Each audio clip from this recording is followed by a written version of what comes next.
So friends, IPL auction 2024-এর live update. এই মুহূর্তে সবচেয়ে বড় খবর, আইপিএল অকশনের সবচেয়ে প্রথম বিড শুরু হয়েছিল রোবম্যান পাওয়েলের নাম দিয়ে।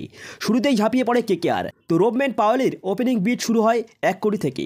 নেক্সট কেকেআরের সঙ্গে লড়াই করেন রাজস্থান। দুজনের মধ্যেই দীর্ঘ লড়াই চলে এবং কিছুক্ষণ চলার পরই একটু নত হয় দুই দলেই।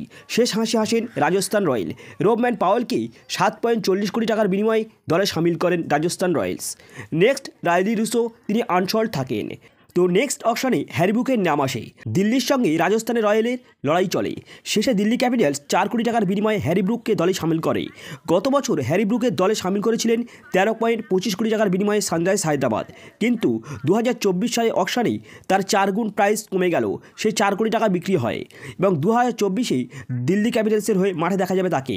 নেক্সট খেলোয়াড় হলেন ট্রাভিস হেড। তো ইনি 2 কোটি টাকা স্লটে ছিলেন।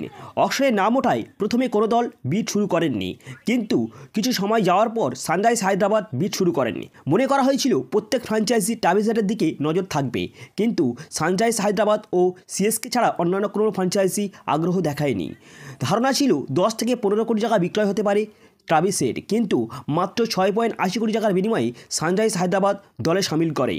তো সেই সঙ্গে প্রথম 10 মিনিটে যে অকশন হয়, সেই 10 মিনিটের মধ্যে 3 জন প্লেয়ার, শেষের 3 জন প্লেয়ার আনসল্ড থাকেন। তাদের মধ্যে হলেন করুণ নায়ার, স্টিভ স্মিথ ও মনীষ পান্ডে।